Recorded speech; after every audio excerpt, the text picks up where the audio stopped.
Bandara Internasional Soekarno-Hatta, Tangerang, Banten.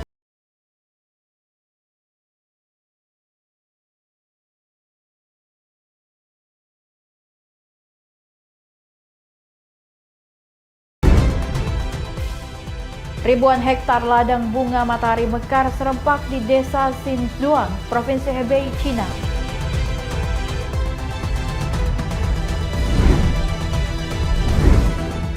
Timnas Prancis melaju ke babak 16 besar Piala Dunia 2026 setelah menaklukkan Swedia 3 gol tanpa balas.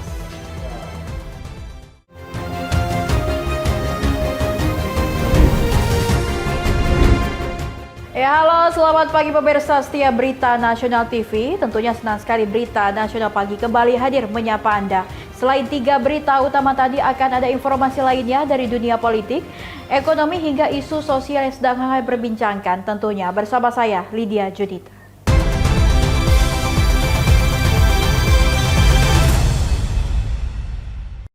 Dan tentunya kita ke informasi utama, pemirsa, ribuan calon mahasiswa dilaporkan tidak melakukan daftar ulang setelah dinyatakan lolos masuk ke perguruan tinggi negeri. Komisi 10 DPR RI menilai kondisi ini dipengaruhi sejumlah faktor, mulai dari biaya uang kuliah tunggal yang dinilai tinggi, hingga pilihan melanjutkan pendidikan di sekolah kedinasan.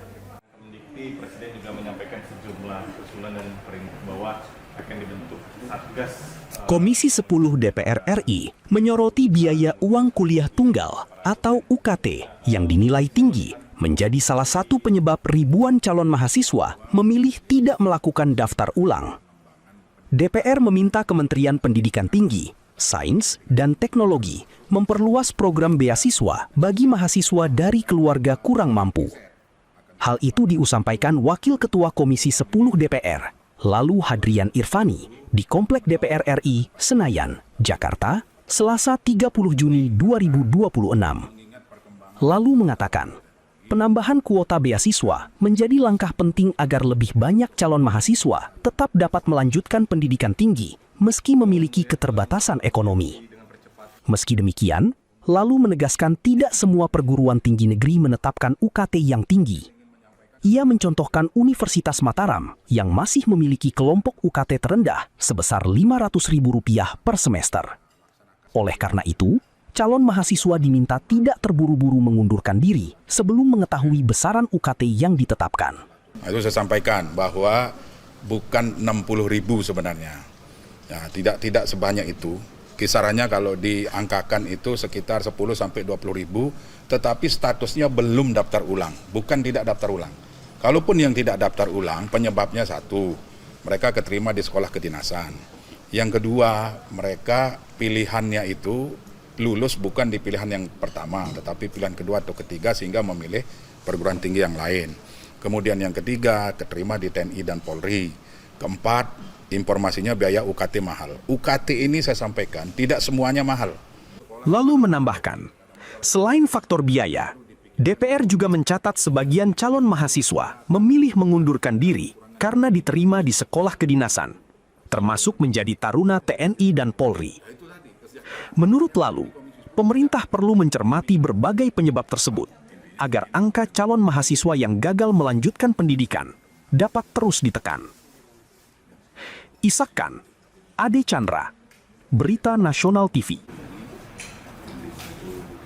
Dan momen libur sekolah dimanfaatkan wisatawan untuk berlibur ke sejumlah destinasi wisata. Arus kendaraan menuju kawasan Puncak Kabupaten Bogor mengalami antrian panjang. Kepadatan pengendaraan mengular di sejumlah titik seperti Simpang Gadok hingga Megamendung membuat arus lalu lintas di Jalan Raya Puncak bergerak sangat lambat.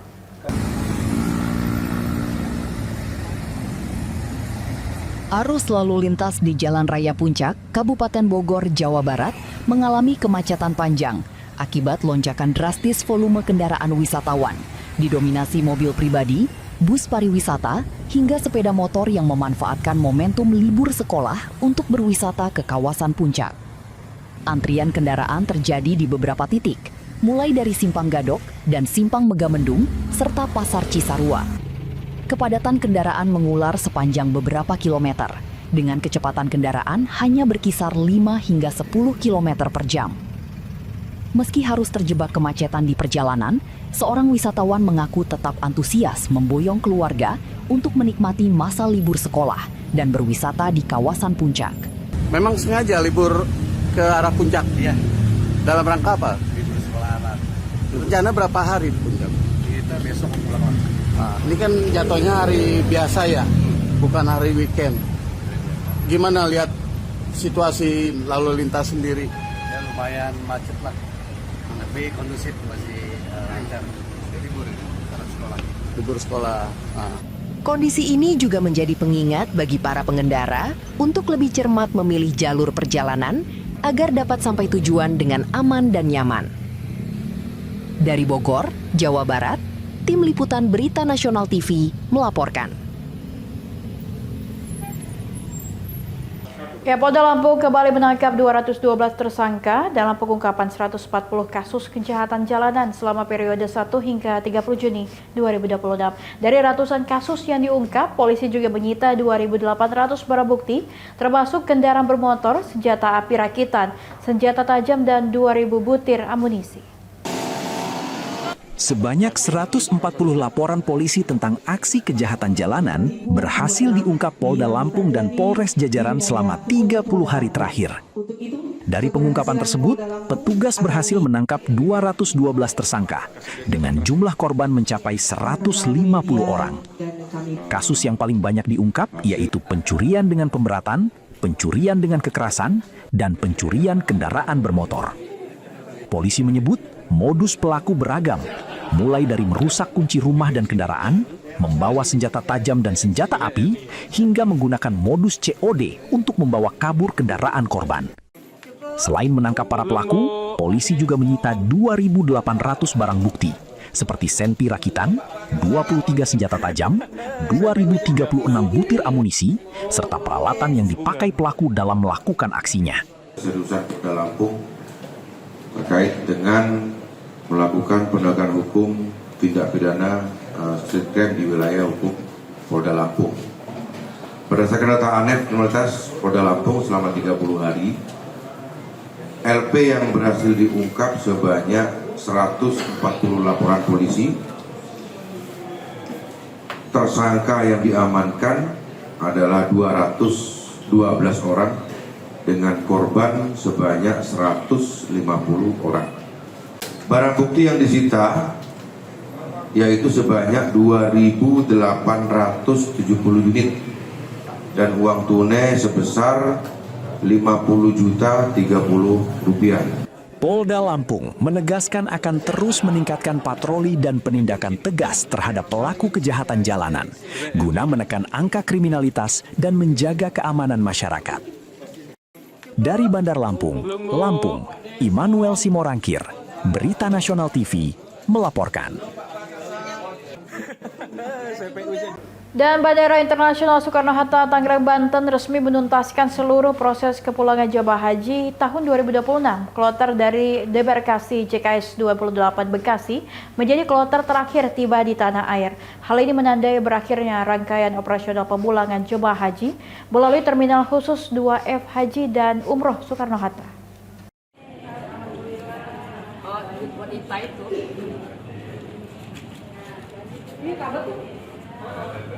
Pada pemulangan terakhir, Bandara Suta melayani kedatangan 3 kelompok terbang terakhir jamaah haji Indonesia. Ketiga kloter tersebut masing-masing berasal dari debarkasi JKG Pondok Gede dengan 366 jamaah pada siang hari. Debarkasi JKS Bekasi sebanyak 431 jamaah pada sore hari. Serta kloter terakhir JKS 28 dengan 135 jamaah pada Selasa malam. Kedatangan kloter JKS 28 menjadi penutup seluruh rangkaian pemulangan jamaah haji tahun ini melalui Bandara Internasional Soekarno-Hatta. Setelah menyelesaikan proses keimigrasian dan pemeriksaan kedatangan, para jamaah langsung diarahkan menuju bus yang telah disediakan untuk melanjutkan perjalanan ke daerah masing-masing. Suasana haru dan bahagia terlihat saat para jamaah kembali setibanya di tanah air melalui Bandara Suta. Sebagian jamaah tampak membawa beragam oleh-oleh khas dari tanah suci, mulai dari pakaian khas Mekah, makanan, hingga boneka onta untuk anak dan cucu mereka. Salah seorang jamaah haji kloter terakhir mengaku bersyukur dapat menunaikan seluruh rangkaian ibadah haji dengan lancar. Menurutnya, pelayanan selama berada di Tanah Suci berjalan dengan baik, sehingga ia dapat kembali ke Indonesia dalam kondisi sehat. Iya, kloter terakhir. Oh ya, senang sekali, sangat senang sekali. Travelnya baik sekali, ya senang lah memang. Di mana-mana senang, di Madinah, di Mekah, senang sekali buat saya. Lalu pelayanan seperti apa, Bu? Alhamdulillah. Ya alhamdulillah sangat baik sekali. Tidak ada kekurangan apapun bagi saya. Jamaah lain juga menyampaikan rasa syukur karena seluruh rangkaian perjalanan haji berjalan lancar tanpa kendala berarti. Meski demikian, ia berharap kualitas pelayanan konsumsi bagi jamaah dapat terus ditingkatkan pada penyelenggaraan haji berikutnya. Makan semuanya enak, alhamdulillah. Enak semuanya, hotelnya juga enak. Bagus. Terus ada kendala selama ibadah? Oh. Mungkin ada hal yang unik atau apa yang mungkin itu? Alhamdulillah kita nggak ada kendala sih, mulus semuanya, bagus. Ya, sehat, alhamdulillah. Ya biasalah kita kena batuk, flu, biasa. Dengan tibanya kloter JKS 28 sebagai rombongan terakhir, maka seluruh proses pemulangan jamaah haji Indonesia tahun 2026 melalui Bandara Internasional Soekarno-Hatta resmi berakhir. Operasional kepulangan jamaah haji tahun ini pun berjalan lancar hingga seluruh jamaah dapat kembali ke tanah air dengan aman dan selamat. Dari Tangerang, Banten, Mujib Latumairisa, Berita Nasional TV melaporkan. Dan informasi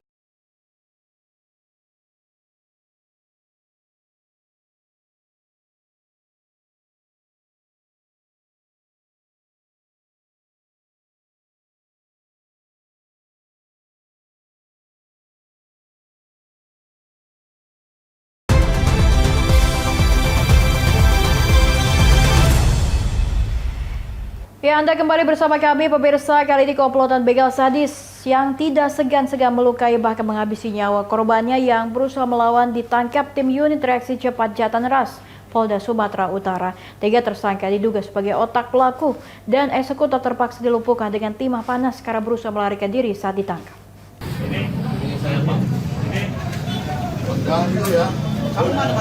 Satu persatu anggota komplotan begal sadis Belawan ditangkap tim URC Jatanras Polda Sumatera Utara di waktu dan tempat berbeda di Medan dan Pelabuhan Belawan.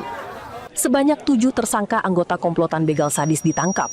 Bahkan 3 tersangka terpaksa dilumpuhkan dengan timah panas karena berusaha melakukan perlawanan saat ditangkap.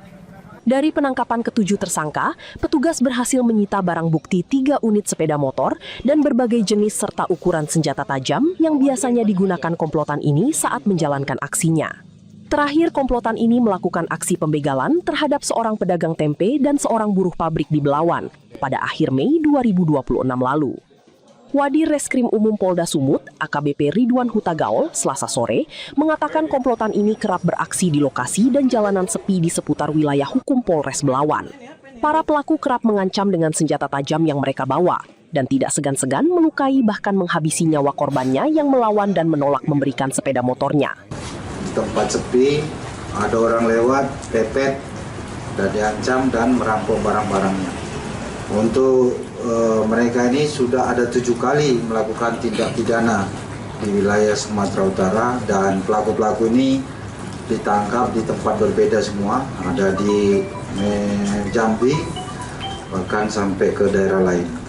Saat ini, tim URC Jatanras Polda Sumut masih memburu tersangka lain yang diduga telah melarikan diri ke luar kota.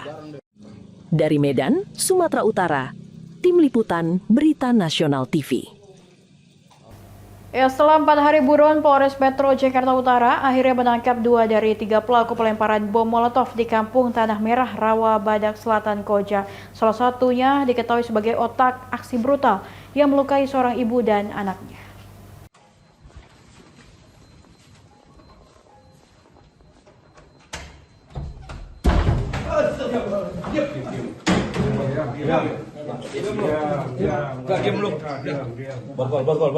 Inilah momen penangkapan tersangka H, otak pelemparan bom Molotov di Kampung Tanah Merah, Koja, Jakarta Utara. Pelaku dibekuk tim Satreskrim Polres Metro Jakarta Utara di sebuah kosan di kawasan Cipinang, Bali, Jatinegara, Jakarta Timur, Jumat pekan kemarin. Saat diringkus, hanya pasrah tanpa melawan.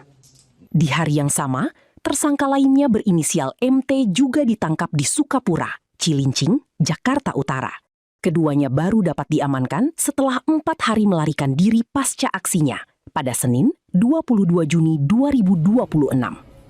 Polisi juga menyita barang bukti berupa serpihan botol bom Molotov dan senjata tajam jenis celurit. Aksi nekat ini bermula dari perseteruan hak asuh anak antara pelaku H dengan mantan istrinya, AB. Mediasi yang berujung ricuh membuat H dendam. Ia kemudian mengajak rekan-rekannya untuk melukai mantan istri dan saudaranya. Namun viral di media sosial, bom Molotov malah dilempar ke warga yang duduk di gang. Bahkan seorang ibu pengendara motor bersama anaknya ikut menjadi korban saat melintas. Saat ini, polisi masih memburu satu pelaku lainnya berinisial D yang turut terlibat. Dari hasil penyelidikan yang dilaksanakan oleh rekan-rekan tim dari Satreskrim Polres Metro Jakarta Utara, di sini kami menetapkan 3 orang sebagai tersangka dan juga 2 orang di sini, 2 dari 3 tersangka tersebut sudah berhasil kami amankan, yaitu tersangka berinisial H dan MT, yang dimana peranannya tersangka berinisial H ini yang bersangkutan membuat dan juga melemparkan bom Molotov tadi ke arah korban dan juga melakukan penganiayaan ke korban lainnya. Dan di sini untuk tersangka MT sendiri, di sini dia ikut ke TKP, menjaga-jaga dan dengan membawa senjata tajam berjenis celurit.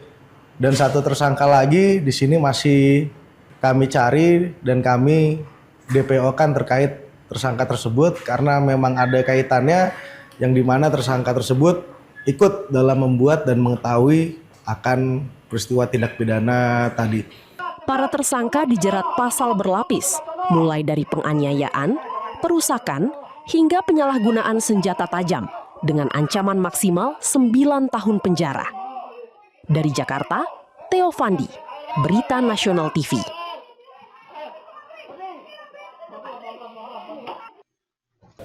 Kita beralih ke informasi lainnya. Seorang pelaku pencurian kendaraan bermotor atau curanmor diamankan Polsek Pesanggerahan setelah sempat diabuk warga saat beraksi di Jakarta Selatan. Kepada polisi, pelaku berdalih melakukan pencurian karena terdesak kebutuhan ekonomi untuk membiayai sekolah anaknya.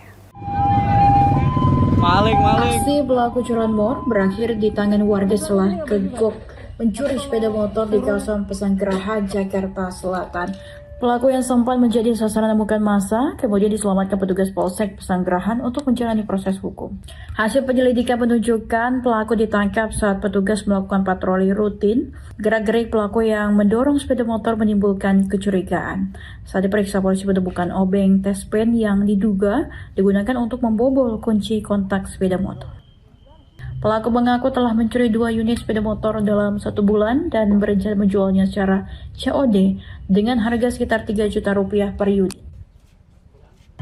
Kemudian unit reskrim Polsek Pesanggerahan dipimpin oleh Kanit Reskrim Bapak Ibtu Siswanto melakukan penyelidikan dengan melakukan patroli wilayah dengan lokasi di Jalan Mede, Kelurahan Petualang Utara, Kecamatan Pesanggerahan, Jakarta Selatan. Pada saat sedang melakukan patroli, mencurigai seorang laki-laki dengan gerak-gerik mencurigakan di depan rumah warga sedang mendorong 1 unit sepeda motor Yamaha. Setelah dikembangkan, ternyata sinkron dengan data awal yang pertama dari metode SCI tersebut. Nah, setelah itu, pelaku dalam saku celana ditemukan berupa 1 buah obeng tas pen diduga alat untuk melakukan pencurian sepeda motor. Setelah dilakukan interogasi, pelaku baru berhasil melakukan aksi pencurian sepeda motor tersebut. Dengan pasal 477 KUHP pencurian dengan pemberatan diancam dengan pidana paling lama 7 tahun. Waktu kejadiannya tanggal 25 Juni 2026 sekitar pukul 7 WIB pagi hari. Keduanya ada di rumah.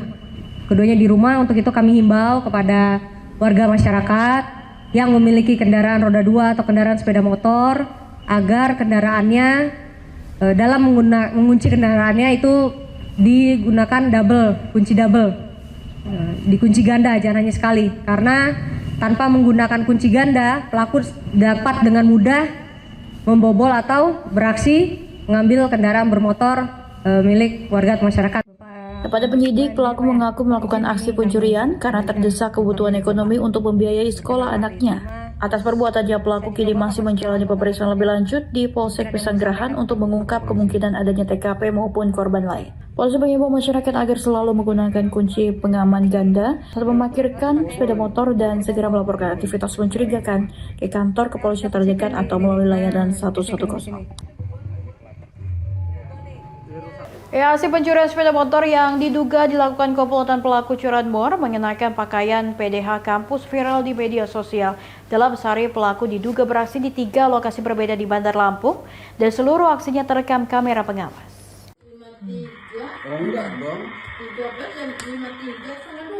Masuk dia ke dalam sini. Masker. Dalam rekaman CCTV pertama ini, pelaku terlihat beraksi di kamar kos di wilayah Gang Karya, Kecamatan Raja Basa, Bandar Lampung pada pukul 2 siang. Di lokasi ini, pelaku yang mengenakan PDH kampus berwarna hitam turun dari motor dan berhasil membobol serta membawa kabur motor milik korban bernama Dewi yang terparkir di depan kamar kos. Pada rekaman kedua, pelaku dengan pakaian yang sama terekam telah beraksi di kawasan UIN Raden Intan Lampung, Kecamatan Sukarame sekitar pukul 12 siang. Tak berselang lama pada pukul 3 sore, pelaku dengan ciri yang sama kembali terekam beraksi di area Universitas Malahayati. Di lokasi ini, pelaku terlihat merusak kontak motor yang terparkir untuk melancarkan aksinya. Korban Dewi menyebut aksi pelaku ini teridentifikasi di 3 lokasi berbeda setelah dirinya mengupload rekaman CCTV pencurian ke media sosial kemudian viral. Dari situ terdapat 2 korban yang mengaku telah menjadi korban pencurian oleh pelaku yang sama dan di hari yang sama. Dewi mengungkap sebelum mengambil motor miliknya, pelaku sempat mencoba mencuri motor milik pemilik kos, namun gagal karena terpasang kunci cakram. Itu saya lagi di dalam kamar dan saya dikasih tahu sama bapak kos kalau misalkan langsung digedor gitu, Kak, Dewi itu motor kamu mana, nggak ada. Terus pas saya lihat itu motor saya udah nggak ada gitu, dan posisi juga saya sama bapak kos itu langsung nyari, Kak, bantu bapak juga bantu cari buat nyari motor. Terus juga nggak lama kami langsung lapor ke polisi setempat seperti itu. Dan ternyata, Kak, dalam 1 hari itu ada 3 motor yang dimaling dengan pelaku yang sama, dengan ciri-ciri pelaku yang sama dan juga plat motor yang sama. Yaitu ada yang pertama punya saya ada di Raja Basa, terus juga ada punya Anggun dia di Sukarame, kejadiannya jam 12.16. Terus juga Bunga dia di depan Universitas Malahayati di pukul 13.26. Di 1 hari yang punya 3 motor itu plat motornya sama dan juga PDH-nya sama. Atas kejadian itu, korban telah melaporkan kasus tersebut ke kepolisian dan masih melakukan penyelidikan untuk memburu para pelaku yang diduga telah beraksi berulang kali di wilayah Bandar Lampung. Dari Bandar Lampung, Immanuel Sibarongkir, Berita Nasional TV melaporkan.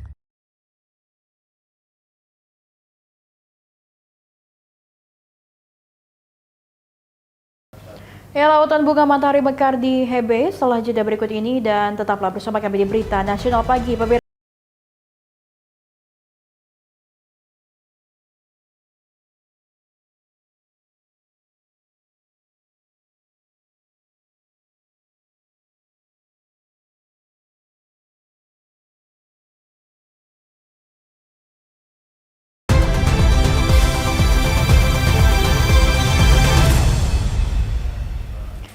Ribuan hektar ladang bunga matahari mekar serempak di desa Xinzhuang, Provinsi Hebei, Cina. Pemandangan hamparan bunga berwarna emas ini menjadi daya tarik utama musim wisata pertanian dan mendatangkan ribuan pengunjung dari berbagai daerah.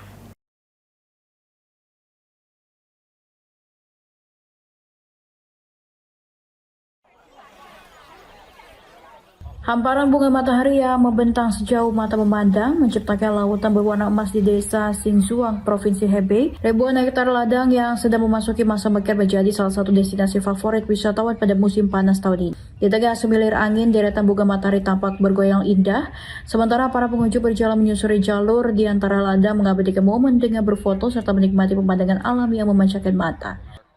Salah seorang wisatawan Jawa mengaku datang setelah melihat keindahan ladang bunga matahari melalui media sosial. Menurutnya, meski pernah melihat bunga matahari di tempat lain, ia baru pertama kali menyaksikan hamparan seluas ini. Pengunjung lain, Wang, juga mengaku terkesan dengan keindahan pemandangan yang disuguhkan. Ia menilai suasana alam yang tenang dan hamparan bunga berwarna emas memberikan rasa rileks dan kebahagiaan selama berkunjung.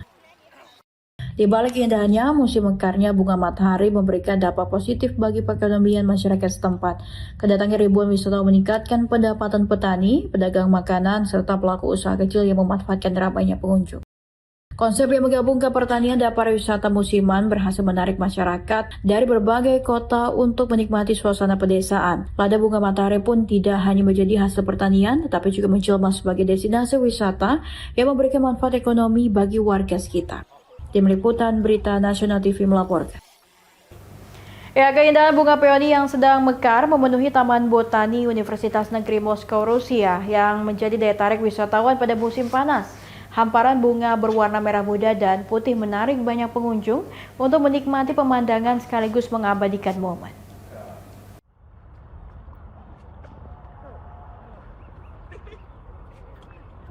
Taman Botani Universitas Negeri Moskow tampak dipenuhi pengunjung yang datang untuk menyaksikan keindahan bunga peoni yang sedang mencapai puncak masa mekarnya.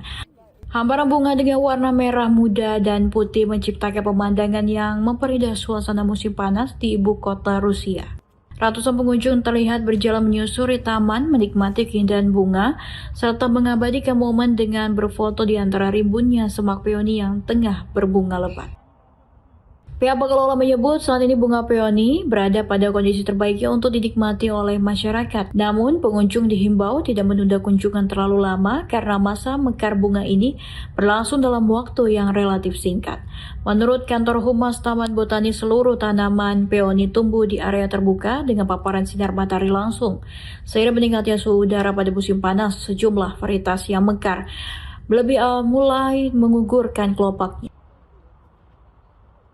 Oleh karena itu, pengelola mengajak masyarakat untuk memanfaatkan kesempatan menikmati keindahan peoni selagi masih berada pada puncak mekar. Fenomena musiman ini tidak hanya menambah keindahan Taman Botani, tetapi juga menjadi salah satu atraksi alam yang paling dinantikan warga Moskow dan para wisatawan setiap musim panas.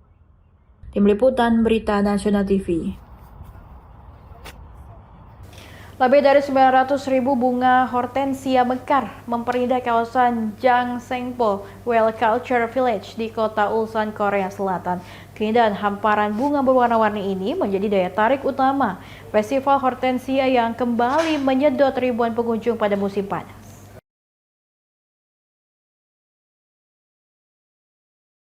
Ribuan pengunjung memadati Jangsengpo Well Culture Village di kota Ulsan, Korea Selatan untuk menikmati keindahan festival hortensia yang digelar hingga akhir Juni. Kawasan ini berubah menjadi lautan warna dengan lebih dari 900.000 kuntum hortensia yang sedang mekar sempurna. Pengunjung tampak menyusuri jalan setapak yang dihiasi deretan bunga, berfoto di berbagai sudut taman, serta menikmati keindahan sekitar 37.000 tanaman hortensia dari 40 varietas berbeda. Tahun ini panitia juga menghadirkan wahana baru bernama Wells Cart. Kendaraan bermotor sepanjang 1,05 km ini membawa pengunjung berkeliling taman untuk menikmati pemandangan hamparan bunga dengan lebih nyaman. Sejumlah wisatawan mengaku terkesan dengan perkembangan festival dibandingkan tahun-tahun sebelumnya. Mereka menilai jumlah bunga semakin banyak dan lokasi festival semakin menarik untuk mengabadikan momen bersama keluarga maupun teman. Pengunjung lain juga mengaku senang dapat kembali menikmati keindahan aneka warna hortensia setelah sekian lama. Menurut mereka, suasana taman yang asri memberikan pengalaman berwisata yang menyenangkan dan menyegarkan.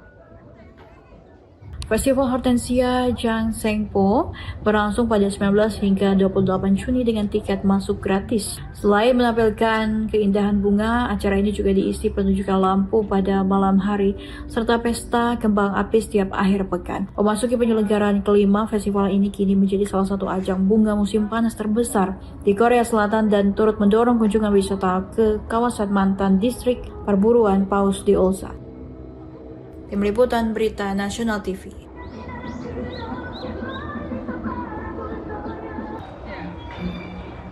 Ya, musim mekarnya bunga lavender resmi dimulai di Desa Arasenda, Georgia. Hamparan bunga berwarna ungu yang membentang luas menjadi daya tarik wisata alam dengan mendatangkan pengunjung dari dalam maupun luar negeri.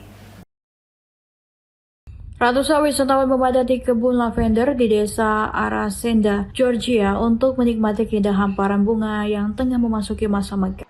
Lada berwarna ungu yang membentang luas menyuguhkan pemandangan menawan dan menjadi lokasi favorit pengunjung untuk berfoto. Sejumlah wisatawan mengaku terpesona dengan suasana alam yang ditawarkan. Salah satunya wisatawan asal Belarus yang mengaku baru pertama kali melihat bunga lavender secara langsung. Menurutnya, kehadiran destinasi seperti ini memberikan pengalaman layaknya berwisata ke Eropa Barat tanpa harus menempuh perjalanan jauh. Wisatawan asal Rusia juga mengaku senang dapat meninggalkan hiruk-pikuk perkotaan dan menikmati ketenangan alam. Meski berjarak hanya sekitar 30 menit dari kota, suasana di kawasan lavender ini disebut memberikan nuansa pedesaan Eropa yang menyejukkan dengan udara segar dan pemandangan yang memanjakan mata. Pencipta landscape kawasan tersebut, Nino Sanikidze, menjelaskan bahwa lavender tidak hanya memiliki keindahan visual, tetapi juga aroma khas yang bermanfaat bagi kesehatan. Ia memperkenalkan teknik aromaterapi yang dipelajarinya di Prancis, yaitu dengan menyentuh lembut ranting lavender menggunakan tangan, kemudian menghirup aromanya untuk membantu menenangkan pikiran dan sistem saraf. Musim mekarnya lavender di Georgia berlangsung mulai Juni hingga akhir Agustus. Selain menjadi destinasi wisata alam, tanaman ini juga memiliki nilai ekonomi tinggi karena ekstraknya dimanfaatkan untuk membuat minyak atsiri, produk pewangi, obat-obatan hingga bahan tambahan dalam industri pangan.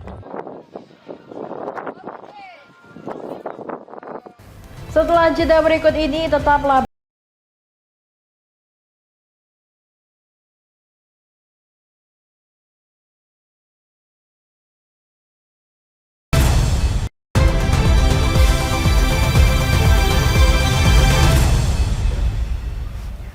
Anda kembali bersama kami di Berita Nasional Pagi. Pemirsa, kali ini sebuah patung raksasa setinggi 26 meter yang menggambarkan Lionel Messi resmi diungkap di kota Cutralco, Patagonia, Argentina. Monumen ini digadang-gadang menjadi patung tertinggi yang pernah dibangun untuk menghormati sang kapten timnas Argentina, sekaligus menjadi daya tarik baru bagi daerah penghasil minyak tersebut.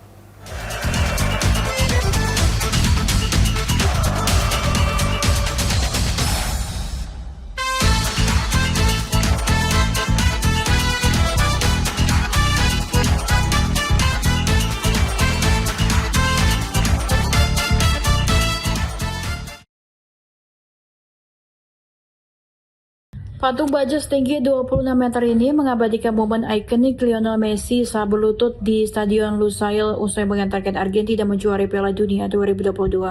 Dalam patung tersebut, Messi digambarkan memegang jersey timnas Argentina sambil menenggadah ke langit sebagai bentuk penghormatan kepada neneknya yang telah wafat. Peresmian monumen pada Senin waktu setempat disambut antusias ratusan pendukung. Mereka memadati lokasi untuk berfoto dan mengabadikan kehadiran patung raksasa yang kini menjadi ikon baru kota Cutralco. Pematung Aldo Beroisa mengatakan pembangunan monumen ini merupakan tantangan besar yang akhirnya berhasil diwujudkan. Ia menjelaskan seluruh struktur patung dibuat menggunakan baja industri minyak sesuai dengan karakter daerah Cutralco yang dikenal sebagai wilayah penghasil minyak. Dalam proses pembuatannya, desain patung sempat disesuaikan agar wajah Messi terlihat lebih jelas dengan posisi lengan kiri yang diangkat. Sementara itu, penempatan trofi Piala Dunia pada patung sempat menjadi perbincangan warganet karena dianggap menimbulkan ilusi visual yang menuai beragam reaksi. Meski demikian, monumen ini tetap mendapat apresiasi luas dari masyarakat setempat. Warga menilai patung tersebut menjadi simbol kebanggaan atas prestasi Messi dan hasil gotong royong seluruh komunitas. Dengan tinggi mencapai 26 meter, patung ini melampaui monumen Messi setinggi 21,3 meter yang pernah dibangun di Kolkata, India. Pemerintah setempat berharap kehadiran patung raksasa ini dapat meningkatkan kunjungan wisatawan ke Cutralco yang selama ini lebih dikenal sebagai kota industri minyak. Tim Liputan Berita Nasional TV. Ratusan supporter memadati kawasan Fan Fest di alun-alun Zocalo, Kota Meksiko, Selasa waktu setempat. Mereka memberikan dukungan penuh kepada timnas Meksiko yang akan menghadapi Ekuador dalam laga penentu tiket ke babak 16 besar Piala Dunia 2026. Sejak beberapa jam sebelum pertandingan dimulai, suasana fanfest di jantung kota Meksiko sudah dipenuhi ratusan pendukung L3. Para supporter datang mengenakan jersey kebanggaan timnas, mengibarkan bendera, serta menyanyikan yel-yel penyemangat untuk menciptakan atmosfer meriah. Berbagai pertunjukan hiburan juga mewarnai acara, mulai dari tarian tradisional hingga penampilan supporter berkostum unik yang menjadi pusat perhatian pengunjung. Antusiasme terus meningkat menjelang kick-off pertandingan. Salah seorang supporter Meksiko, Enrique Briceno, mengaku optimistis tim kebanggaannya mampu melanjutkan tren positif di Piala Dunia. Ia berharap Meksiko dapat mencetak setidaknya 2 gol dan memastikan langkah ke babak berikutnya. Enrique juga mengaku telah mengikuti perjalanan turnamen di 3 kota tuan rumah, yaitu kota Meksiko, Guadalajara, dan Monterrey. Menurutnya, atmosfer paling meriah tetap terasa di FanFest Zocalo yang menjadi pusat perayaan para supporter. Di tengah persaingan di atas lapangan, ia menilai Meksiko dan Ekuador tetap memiliki ikatan sebagai sesama negara Amerika Latin. Namun untuk pertandingan kali ini, ia menyerahkan hasil akhir kepada tim yang tampil lebih baik. Sementara itu, supporter Ekuador, Paul Lopez, memprediksi pertandingan akan berlangsung ketat. Menurutnya, kedua tim sama-sama memiliki lini pertahanan yang solid, sehingga laga diperkirakan tidak akan menghasilkan banyak gol. Pertandingan antara Meksiko dan Ekuador digelar di Estadio Ciudad de Mexico dengan 1 tiket ke babak 16 besar menjadi taruhannya. Meksiko datang dengan modal 3 kemenangan beruntun di fase grup, sedangkan Ekuador lolos ke fase gugur setelah meraih 1 kemenangan, 1 hasil imbang, dan 1 kekalahan. Tim Liputan Berita Nasional TV. Ya, timnas Iran resmi meninggalkan Meksiko setelah tersingkir dari Piala Dunia 2026 sebelum bertolak para pemain dan ofisial menyampaikan ucapan terima kasih kepada warga Tijuana yang dinilai telah memberikan sambutan hangat selama mereka menjalani turnamen.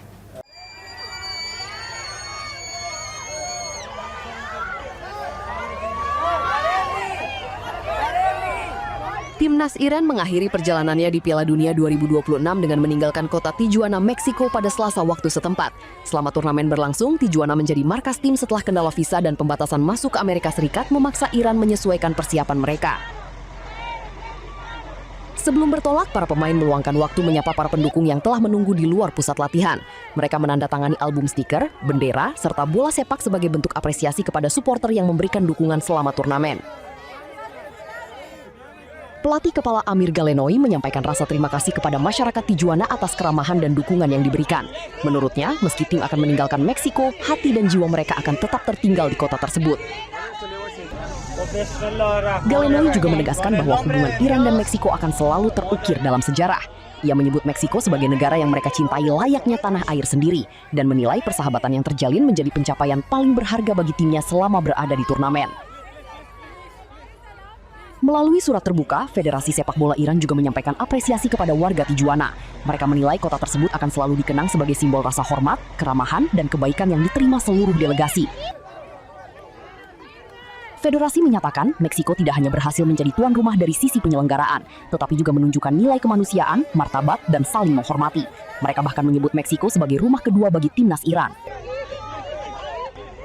Di sisi lain, Federasi Iran juga menyoroti aspek penyelenggaraan turnamen. Menurut mereka, sejumlah keputusan logistik dan organisasi memengaruhi kesetaraan kompetisi, terutama pada pertandingan terakhir fase grup. Tim Liputan Berita Nasional TV. Puluhan anak dan remaja pejuang kanker mendapat kesempatan istimewa melihat dan menyentuh replika resmi trofi Piala Dunia FIFA di Guadalajara, Meksiko. Kegiatan yang digagas Yayasan My Last Wish ini menjadi momen penuh harapan dan semangat bagi mereka yang tengah menjalani pengobatan.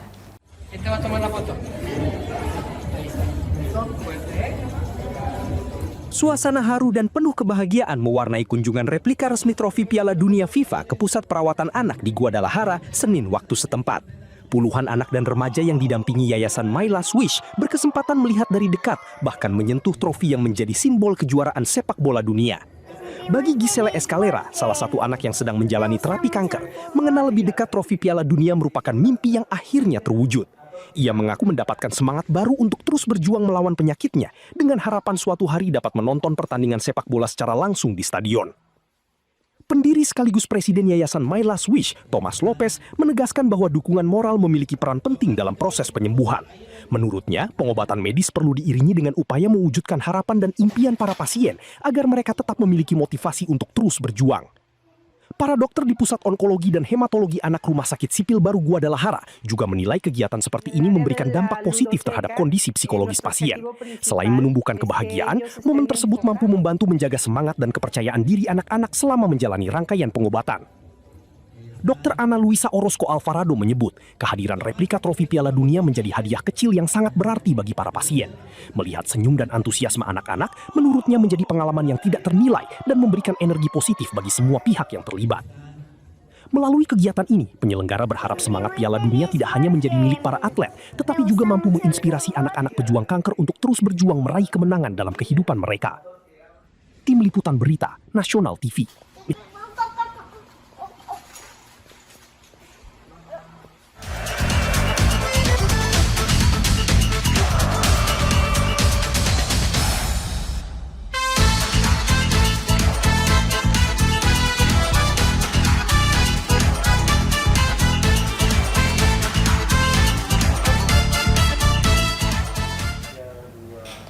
Ya, demikianlah berita nasional pagi telah menemani Anda. Tentunya saya Lydia Junita dengan segenap kru yang bertugas mohon pamit undur diri. Selamat pagi dan selamat beraktivitas.